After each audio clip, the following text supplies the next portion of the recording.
자, 오늘은요, 우리가 읽은 본문 8절 말씀, 아이가 자라매 젖을 때고 이삭이 젖을 때는 날에 아브라함이 큰 잔치를 베풀었다라고 하는 그 말씀에 근거해서 이 말씀의 제목을 젖먹이 교육의 목적이라고 정해봤습니다.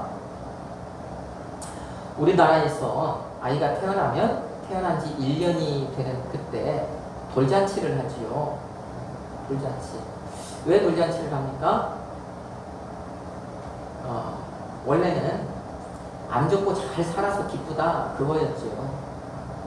예전에 얼마나 많은 뭐 질병이나 아니면 뭐 선천적으로 조금 뭐 연약하거나 아니면 그 환경이나 이런 것들이 받쳐주지 못해서 얼마나 많은 그 어린 이 생명들이 태어난 지 얼마 안 돼서 죽는 일들이 많았으니까. 저희 그 뭐 조부 때만 해도 그죠. 우리 할아버지 때만 해도 만약에 뭐 10명을 낳았다 하면 뭐 그 중에 한 2~3명은 이렇게 낳아서 얼마 안 돼서 죽고 하는 일들이 비일비재했잖아요. 그래서 그 우리가 사실 그 돌잔치라고 하는 그것이 그래서 그때까지 참 건강하게 잘 살아줘서 기쁘다. 안 죽고 살아줘서 기쁘다. 그런 의미로 이제 이 돌잔치를 했던 것이죠. 그 기쁨을 가족과 또 이웃과 함께 나누기 위해서 그거를 했었습니다. 자, 오늘 말씀해 보니까 이 성경을 기록한 이 히브리 사람들도 아이를 위해서 잔치를 하네요. 잔치를. 자, 그런데 잔치였지만 이 잔치는 우리가 했던 그런 돌잔치와는 좀 성격은 다른 잔치입니다. 이 사람들은요, 아기가 태어나자마자 이 아기에게 교육을 해요. 태어나는 그때서부터 아기에게 교육이 들어갑니다. 그래서 이 0세부터 3세까지 이제 그 교육을 하는데 그 교육이 딱 끝나는 그때 젖도 떼고요. 그 다음에 그 젖을 떼면서 잔치를 열어요. 그것이 오늘 우리가 읽은 본문의 8절 말씀이에요. 지금 그 광경입니다. 그러니까 같은 잔치지만 우리가 생각하는 돌잔치와는 조금 차이가 있다. 자, 그러면 제가 여기에서 이제 교육이라고 말씀을 드렸는데 그러면 그 교육은 무슨 교육이냐? 교육. 그 교육의 이름. 무슨 교육이라고 하느냐? 자, 이것을 좀 오늘 여러분에게 말씀을 드리고 그 다음에 그러면 그 교육을 왜 하는가? 그 교육의 목적이 무엇인가라고 하는 것 이것을 좀 여러분에게 오늘 말씀을 드리려고 해요.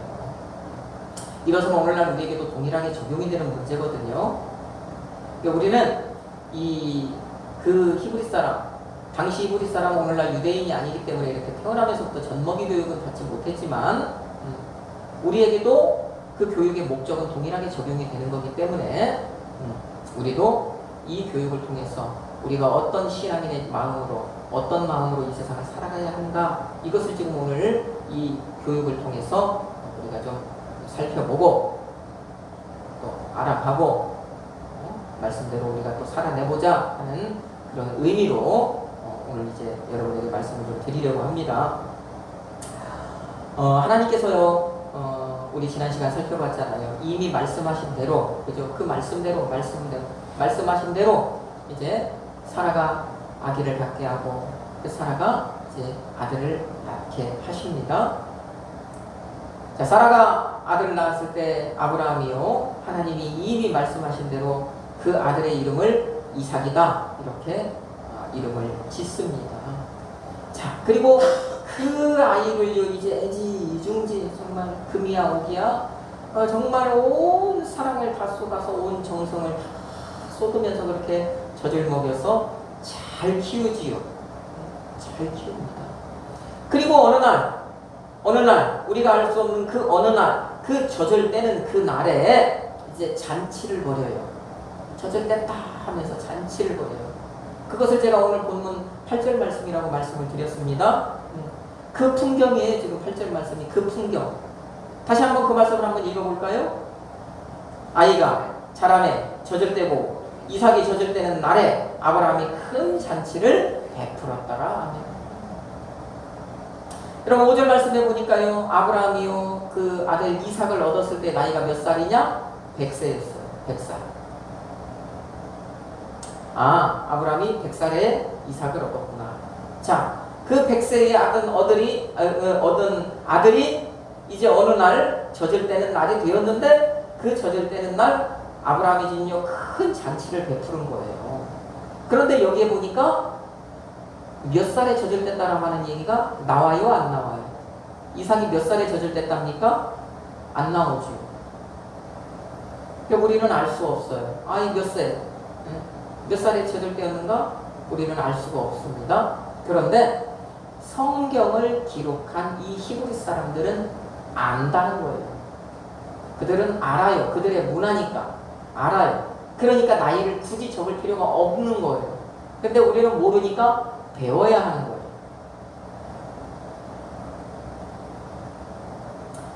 이 사람들은 젖을 때는 나이를 알아요. 왜? 자기네들이 그렇게 하니까. 자기네 문화니까. 그럼 몇 살에 젖을 때냐? 3살에 젖을 때입니다. 3세, 만 3세. 이유를 막론하고 3살까지 젖을 먹이고 딱 3살이 되면은 딱 젖을 끊는 거예요.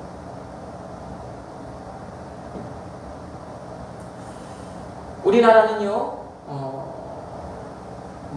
과학적인 근거를 이제 얘기를 하면서 엄마 젖을 언제까지 물리느냐, 엄마 젖을 언제까지 먹이느냐, 한 7개월 얘기를 하더라고요. 7개월.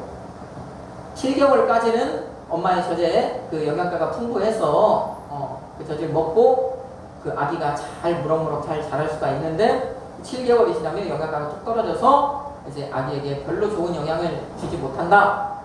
그러니까 7달까지는 먹이고 7달이 넘으면서는 젖을 떼고 이제 다른 이유식이나 다른 분유나 이런 걸 통해서 충분한 영양가를 좀 공급을 해야 된다. 그래서 7달 정도, 7개월 정도 젖을 먹이면 충분하다 이렇게 얘기를 해요.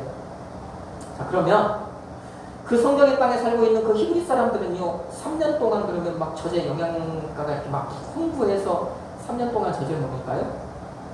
이 사람들은 뭔가 좀 이렇게 몸이 좀 다를까요? 3년 동안 그래서 막 어머니가 젖을 물릴까요? 그렇지 않겠죠. 과학적으로 그렇다면 그 사람들이나 우리나 사실 별반 차이는 없을 거예요. 그러면 이 사람들이 3년 동안 그 젖을 물리고 있다고 해서 3년 동안 젖만 먹이는 것은 아니겠죠. 또 3년 동안 젖을 물린다고 해서 그러면 그 젖을 물리는 그게 주 목적이 아니다. 그것이 아니겠구나 라는 것도 우리가 좀 한번 생각해 볼 수 있다는 거예요. 그러면 왜 이 사람들이 3년간 어머니의 품에서 젖을 먹이느냐? 그것은 다름이 아니라 교육 문제입니다. 엄마가 아기가 태어나면은요, 그때부터요 3년간 엄마 품에서 젖을 먹여가면서요 교육을 시키는 거예요. 그래서 이 교육을 무슨 교육이라고 하냐면은 젖먹이 교육이다 그럽니다. 젖먹이 교육. 이 성경을 들어간 이 히브리 사람들은요, 아기가 태어나면은요 최초로 이 젖먹이 교육을 받아요. 이게 가장 그 사람들이 받는 이제 기본이고 기초적인 교육이 되는 거예요. 여기 교육의 출발입니다. 이 사람들의 교육의 출발. 3년간 어머니가 품에 안고 젖을 먹이면서 계속해서 무엇인가를 교육시키는 거예요.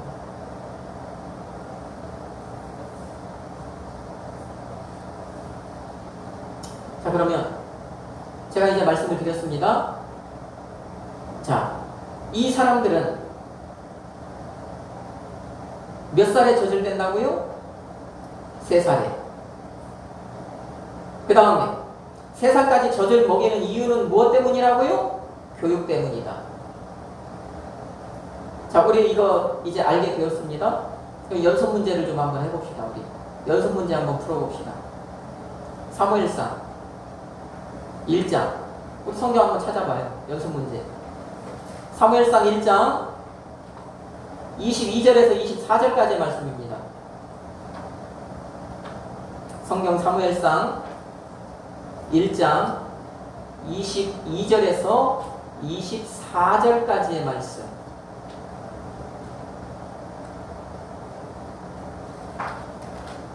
자, 우리 찾았으면 같이 한 목소리 좀 읽어봅시다. 한 목소리로. 오직 한나는 올라가지 아니하고 그의 남편에게 이르되 아이를 젖대거든 내가 그를 데리고 가서 여호와 앞에 뵙게 하고 거기에 영원히 있게 하리이다 하니 그의 남편 엘가나가 그에게 이르되 그대의 소견에 좋은 대로 하여 그를 젖대기까지 기다리라. 오직 여호와께서 그의 말씀대로 이루시기를 원하노라 하니라.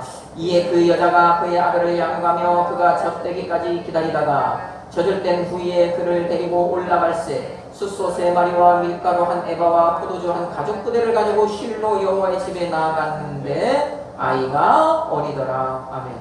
저희 사무엘상 1장 뭡니까? 무자했던 자식이 없던 한나가 정말 하나님께 간절히 기도하지요. 나에게 아들을 좀 주십시오. 내가 아들이 없음으로 말미암아 내 남편의 저 분인나라고 하는 저 여인이 나를 이렇게 막 격동한다. 나를 분노하게 합니다. 하나님께 간절히 기도하잖아요. 아들을 주십시오. 아들을 주시기만 하면 내가 이 아들을 다시 하나님께 드리겠습니다. 자, 그런 기도 끝에 이 한나가 아들을 낳잖아요. 자, 그러면 이 한나가 어떻게 해요?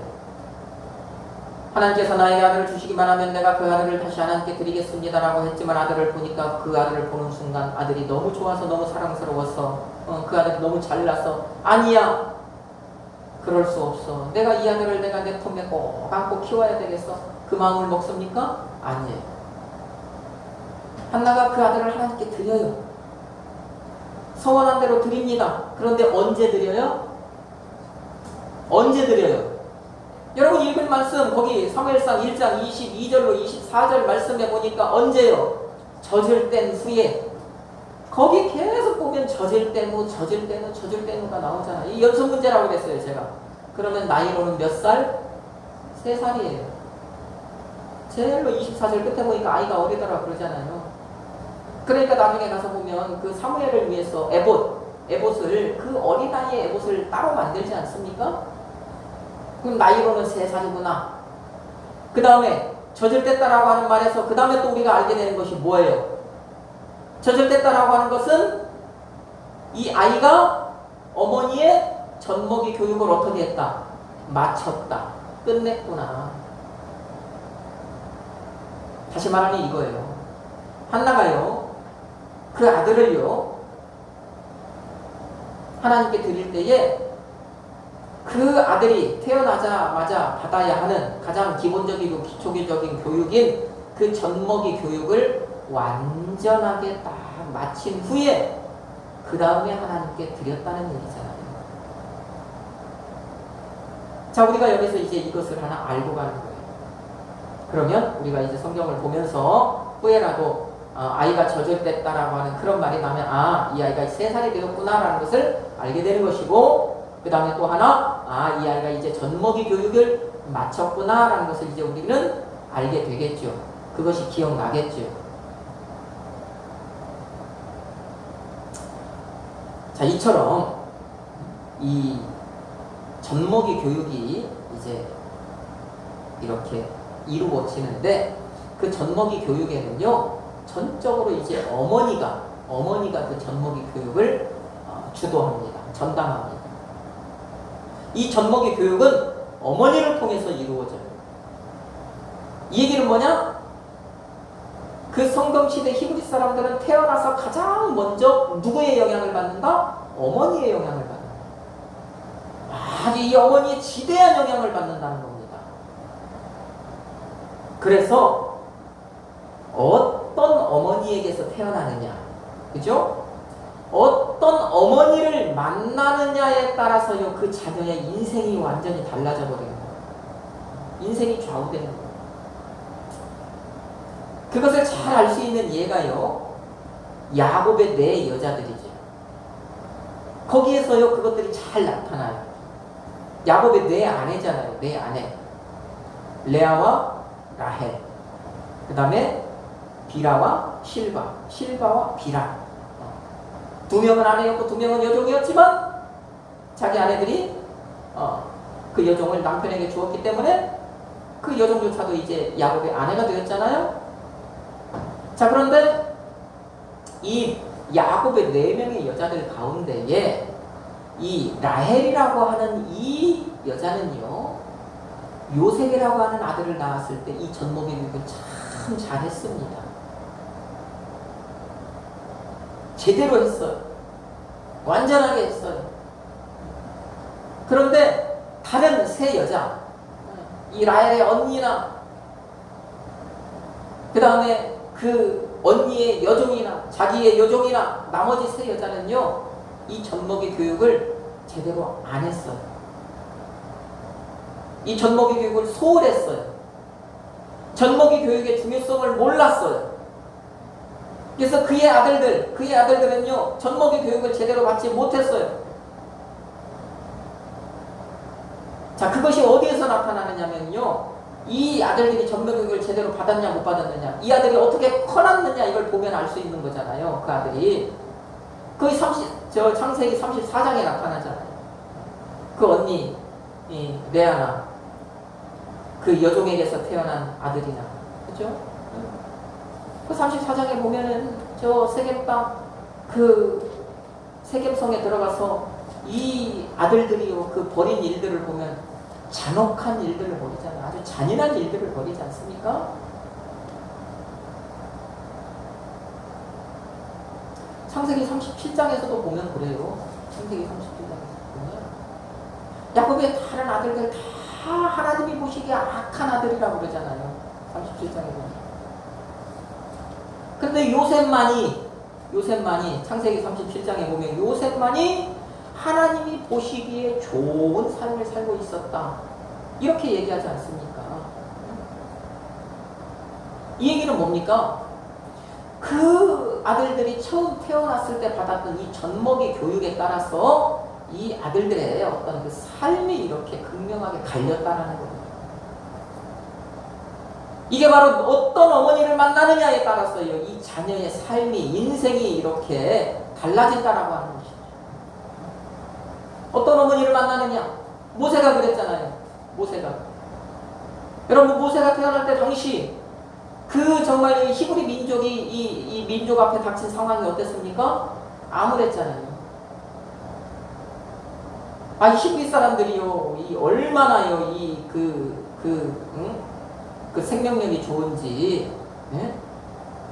애국 사람은요, 가정을 이루면 자녀를 낳을 때 뭐 하나나 많이 낳아야 둘이나 이렇게 낳는다고 치면, 이 히브리 사람들은 혼인만 했다 오면은 막 9명, 10명씩 낳는 거예요. 그러다 보니까 이제 어느덧 그 70명으로 들어왔던 이 히브리 이 사람들이요, 애국 본토 사람들을 위협할 정도로 이제 사람 수가 많아진 거예요. 자, 바로가 그것을 보니까 이제는 안 되겠잖아요? 야, 이제 이 사람들이, 우리 지금 종살이 하고 있는데, 어느덧 종으로 전락을 해서 종살이를 하고 있지만, 이것들이 어느 순간 반란을 일으키면 우리가 어떻게 해볼 수 없겠다 하는 그 생각이 들었어요. 그러니까 어떻게 해요? 이제 명령을 내리죠, 애국 땅에. 너희들, 히브리 사람들아, 이제부터는 너희들에게서 자녀가 태어날 때 딸이 태어나면 그대로 잘 키우고 아들 태어나면 어떻게 해야 돼요? 나일강 강물에 집어 던져라고 그래. 죽이라고 그러잖아요. 나일 강물에 집어 던지라고 그래요. 그런 암울한 시대에 누가 태어나요? 모세가 태어나잖아요.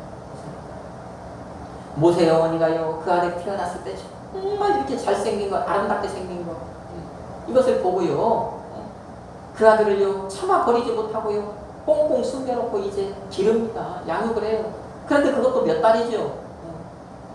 몇 달이 지나자 이제는 어쩔 수 없는 상황이 된 거예요. 그러니까 이제 이 모세의 어머니가 이 모세를 이제 나일 강물에 띄워 보냅니다. 그런데 강물에 그냥 던질 수는 없어요. 그러니까 어떻게 합니까? 갈대로 상자를 만들고 그 다음에 그 아파클리오 역청, 지금으로 말하면 아스팔트 같은 타르 같은 그런 걸로 칠을 하는 거예요. 방수가 되게, 물이 스며들지 않게. 이게 조그만 배를 만들어 가지고 그 배 안에 모세를 놓고 그 다음에 강물로 뛰어 보내는 거죠. 그렇게 강물 따라 흘러가는 그 모세를 누가 발견합니까? 애국의 공주가 발견합니다. 애국 공주가 그것을 발견하고 가져오지요. 그리고 가져와서요, 그 아이를 자기의 양자로 삼잖아요.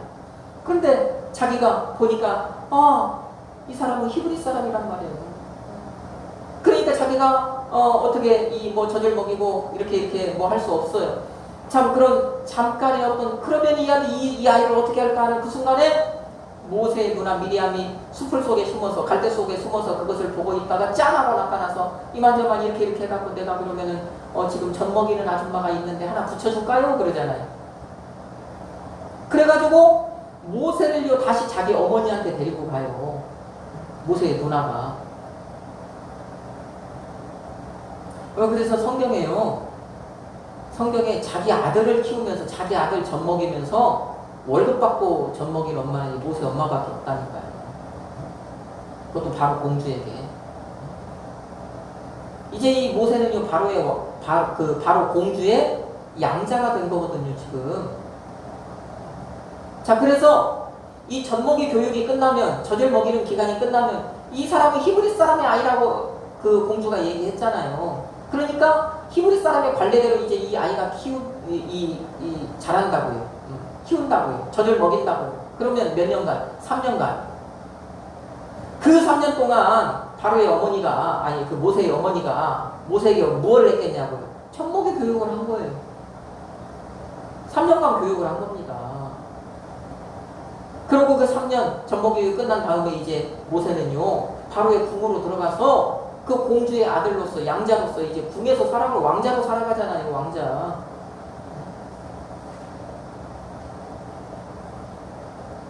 그런데 보십시오.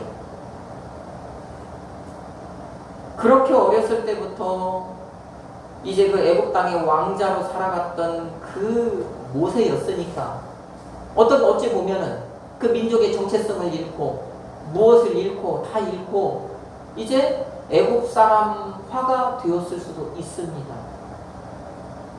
그런데 모세가 왜 도망자 신세가 돼요? 왜 애굽의 왕자에서 한순간에 도망자로 전락을 합니까? 자기 민족, 히브리 민족을 애굽 사람이 막 학대하는 것을 보잖아요. 그것을 봤을 때 그 마음에서 막 울분이 막 치솟아 올라서 그 애굽 사람을 쳐 죽이잖아요. 때려 죽이잖아요. 근데 그것이 결국에는 발각이 되잖아요.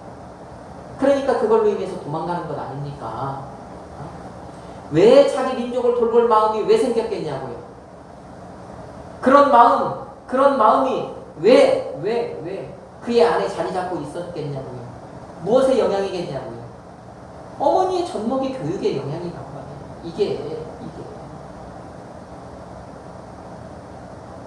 여러분, 그래서 이 가장 기초적인 것이지만요, 가장 중요하다라고 하는 거예요. 이 태어나자마자 받는 이 어머니의 이 젖먹이 교육이 이처럼 중요하다라는 것입니다.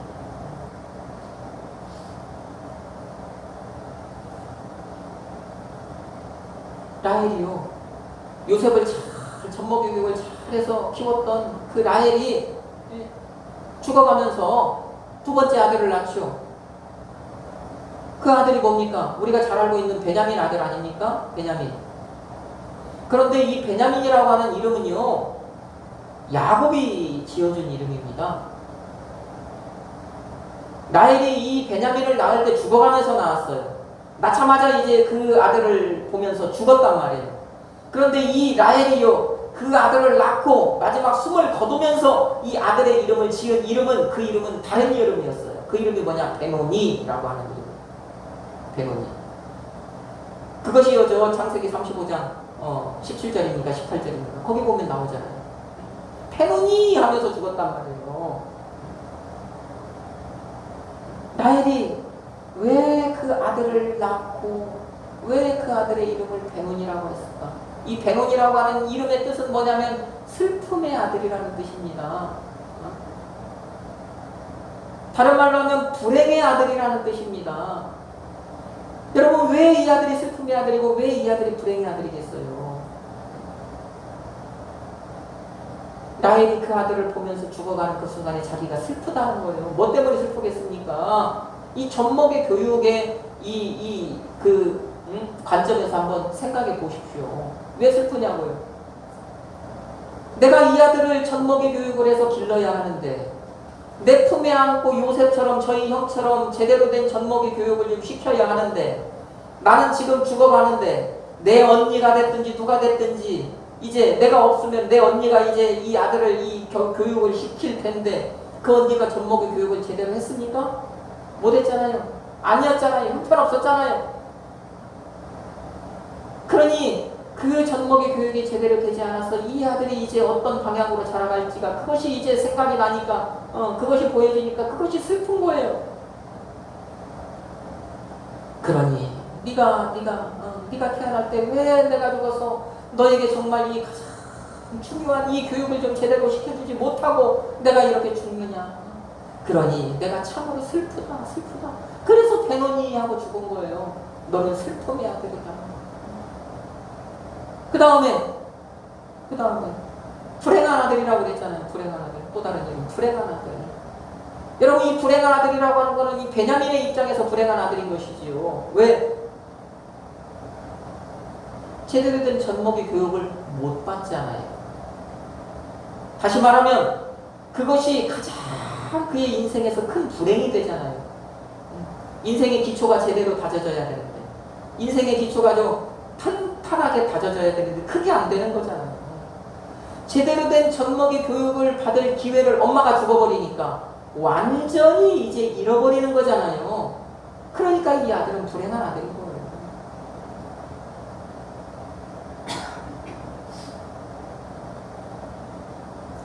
여러분, 이처럼 어떤 어머니를 만나느냐, 다른 말로 하면 어떤 젖먹이 교육을 받느냐에 따라서 이 사람들의 인생이 이렇게 달라진다.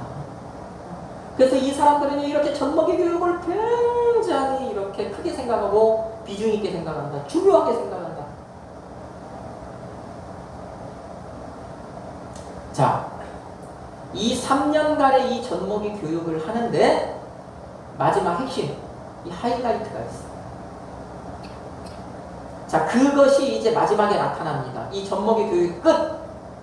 이 끝에 이제 어머니가 이제 무엇을 하느냐? 지금까지 말로 했잖아요. 이것을 행동으로 보여주는 사건이 이제 나타나요. 그 사건이 뭐냐면, 어느 날 아들을 이제 밖에 세워놓고 반대편에 어머니가 서요. 어머니가 섭니다. 그리고 그 아들에게 얘야 이리 와 이러면서 손을 쫙 뻗는 거예요. 그동안 이 3살 정도면 아이가 충분히 걷고 뛰고 할 나이잖아요. 그러면 그동안 계속 그런 행동을 해왔을까요? 안 해왔을까요? 해왔겠죠. 우리도 똑같이 하는 것처럼. 보세요. 저를 한번 보시라고요.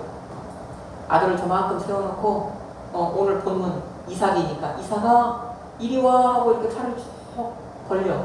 그러면 이삭이 어떻게 하겠어요? 애들이 걷습니까? 뜁니까? 애들은 뛰죠. 막 뛰어와서 엄마 품에 와락 안기는 거예요. 이것을 계속 그동안 해왔을 거란 말입니다.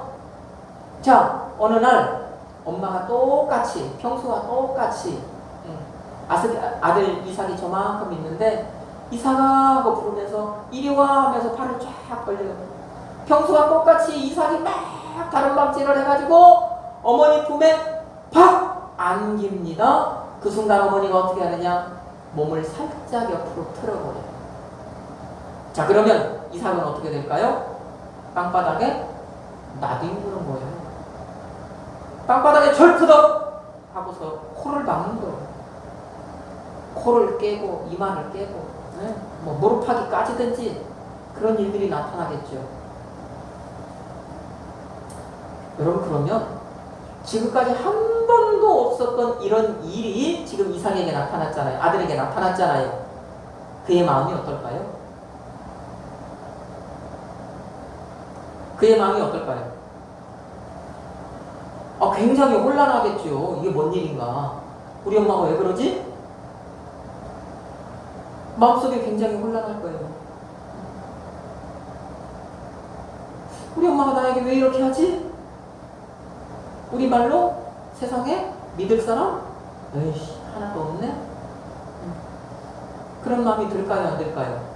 들겠죠. 근데 이게 어머니가 의도적으로 지금 이거를 이렇게 하는 거예요. 이게 마지막 과정이에요, 지금. 이 젖먹이 교육의 마지막 과정입니다. 이게. 자, 그러면 아이가 그렇게 어머니가 피함으로 인해서 그 땅바닥에 코를 박았던 아이가 딱 일어설 때 엄마가 그 옆에 있으면서 그 옆에서 아이의 손을 잡아 일으키며 뭐라고 얘기하느냐? 얘야, 이 땅에는 아무도 믿을 것이 없다. 이렇게 가르치는 거예요. 오직 믿음의 대상은 하나님 한 분밖에 없다. 이것을 가르치는 거예요. 그러면 지금 자기가 당했잖아요, 엄마한테. 그쵸? 믿었던 엄마한테 배신을 당했잖아요. 아픔을 당했잖아요. 엄마가 의도적으로 몸을 싹 피해가지고요, 자기가 어떤 아픔을 맛봤잖아요. 그런 입장에서 엄마가 얘야, 세상에는 믿을 것이 없어. 너는 앞으로 살아갈 때 오직 하나님 한 분만 믿어야 돼. 이 말이 귀에 쏙 들어오는 거죠. 뇌리에 딱 박히는 거죠. 마음에 각인이 되는 거지. 3년 동안 엄마는요, 젖먹이 교육이 엄마가 한 젖먹이 교육은 바로 그거였어요. 3년 동안 엄마가요, 아이를요, 그 가슴에 안고, 품에 안고 젖을 먹이면서 가르친 거를 계속 가르친 건 그거였어. 하나님 믿어야 된다. 하나님만 믿음의 대상이다. 가르쳤단 말이에요. 그런데 그건 말로만 가르친 거잖아요. 그런데 이것을요, 이 젖먹이 교육을 끝나는 그때, 이제 끝마쳐야 하는 그때, 이것을 그의 가슴에, 그의 마음에 확 각인을 시키기 위해서 일부러 지금 어머니가 딱 이거를 한 거예요. 그러면 아이 입장에서는 그렇잖아요. 내가 3년 동안 전적으로 믿었던 게 엄마 아닙니까? 누구보다도 믿었던 그 믿음의 대상이 엄마였잖아요. 그런데 그 엄마가 한순간에 나를 골탕 먹일 수도 있구나, 한순간에 나를 아프게 할 수도 있구나, 그것을 깨달은 딱 그 순간에 엄마의 입에서 엄마도 믿으면 안 돼. 이 얘기를 지금 하는 거예요. 엄마조차도 믿으면 안 돼. 엄마조차도 너를 이렇게 실망하게 할 수 있어. 사람 믿으면 안 된다. 봐라. 네가 지금 엄마 믿었잖니. 다른 말로 하면 사람 믿었잖아. 그래서 너 지금 상처받았잖아. 너 지금 마음이 혼란스러웠잖아. 그러니까 사람은 누구든지 믿어서는 안 된다. 이 땅에 누구도 믿으면 안 된다. 나조차도, 엄마조차도 믿으면 안 된다. 오직 하나님 한 분만 믿어야 된다. 사람은 너를 지금 이렇게 네가 지금 금방 겪은 이것처럼 사람은 너를 실망하게 하는데 하나님은 절대 너를 실망하게 하지 않으시는 분이다. 하나님만 그런 분이기 때문에 그래서 하나님만 믿어야 돼. 마지막으로 이것을 딱 가르치는 거예요. 그러니까 이것이 아주 이 아이의 마음에 선명하게 이제 새겨지는 거죠. 이게 바로 3년 동안 말로 가르친 것을 행동으로 딱 각인을 시켜주는 이 젖먹이 교육의 마지막 단계가 돼요. 이 단계가 끝난 다음에 무엇을 하느냐? 이제 수료식. 교육이잖아요. 교육이 끝났으니까 수료식. 지금으로 말하면 수료식인데 그것이 이제 오늘 본 8절에 잔치로 나타난 거예요. 그러니까 아버지가 잔치 벌여주는 것입니다. 동네 사람들 모으는 거예요. 집안 사람들 불러 모으는 거예요. 그래놓고 자랑하는 거예요. 네. 우리 이 아들이 이렇게 젖먹이 교육을 잘 마쳤습니다. 이렇게 그 자랑하는 그 자리가 바로 오늘 본문에 잔치하는 자리가 되는 것입니다.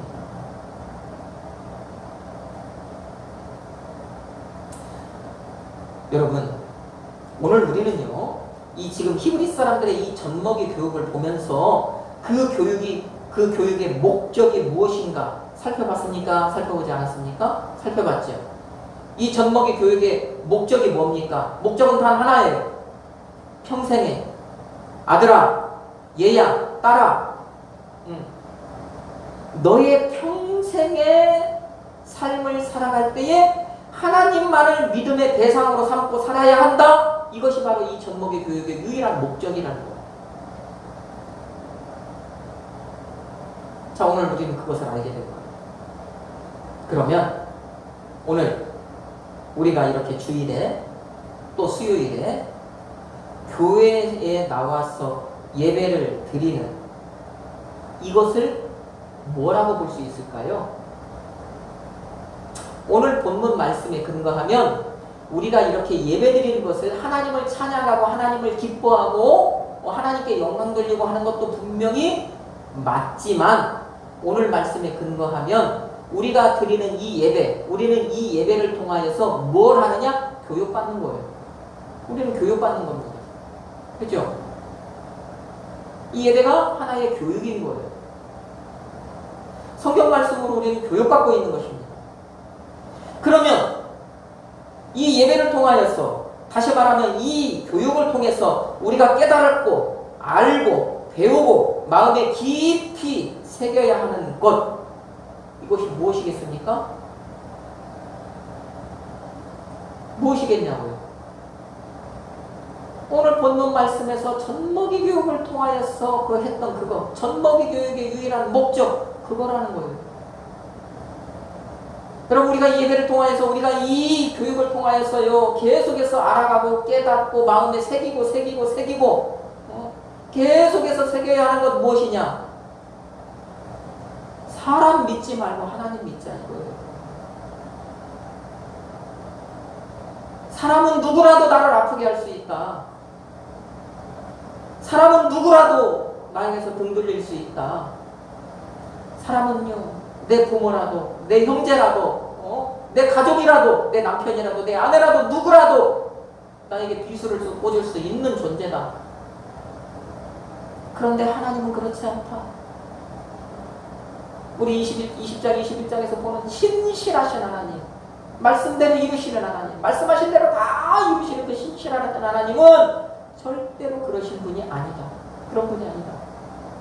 그러니 어떻게 이 교육을 통해서 우리가 계속해서 이렇게 배우고 깨닫고 그 다음에 마음에 새겨야 하는 것 내가 이 인생을 살아갈 때 내가 이 인생을 살아갈 때 믿고 의지해야 될 유일한 한 분 하나님밖에 없구나라는 것을 우리가 깨달아야 한다.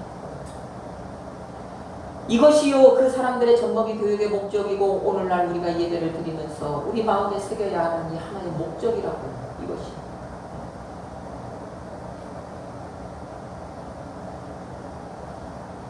우리는 사람 믿다가 늘 실망하잖아요. 사람 믿다가 아픔 당하잖아요. 사람 때문에 고통당하잖아요. 우리가 하나님 믿다가 그런 일 당합니까? 아니라는 거예요. 오죽하면 우리 얼마나 사람을 잘 믿어서 그 사람 때문에 아픔을 당하면 우리 속담에 믿는 도끼에 발등 찍힌다는 그런 얘기까지 있습니까? 그런 속담까지 있습니까?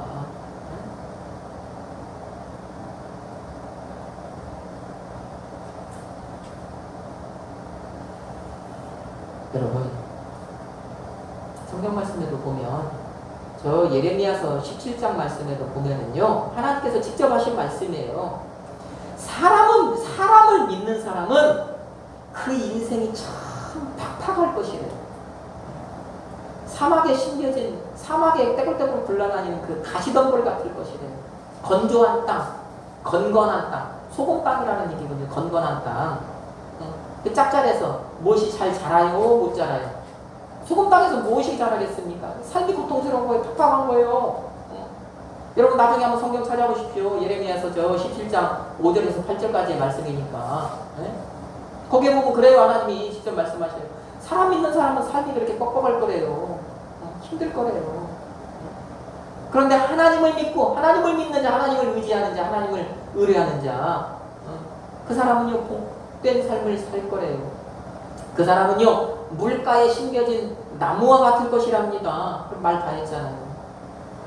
그러니 거기서 뭐라고 얘기하냐면 그 사람은요 물가에 심겨진 나무 같아서 가뭄이 와도 걱정 없어요. 더워도 걱정 없어요. 뭐가 와도 걱정 없어요. 때를 따라 열매를 맺어요. 이 얘기는 뭡니까? 그의 삶이 평강하다는 얘기잖아요. 그 삶이 샬롬하다는 얘기잖아요. 그가 주님이 주시는 평안 가운데에서 살게 될 거라는 거죠. 이게 복된 삶 아니겠냐고요.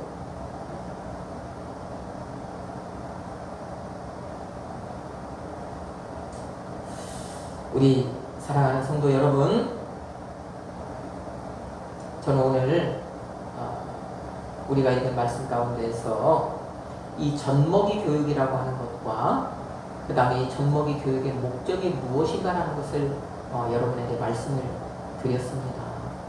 우리 사랑하는 성도 여러분, 한 주간 살아갈 때 여러분 모두 내가 무엇을 믿을 것이냐? 그 믿음의 대상을 분명히 하고 살아가시기를 주님의 이름으로 축복합니다.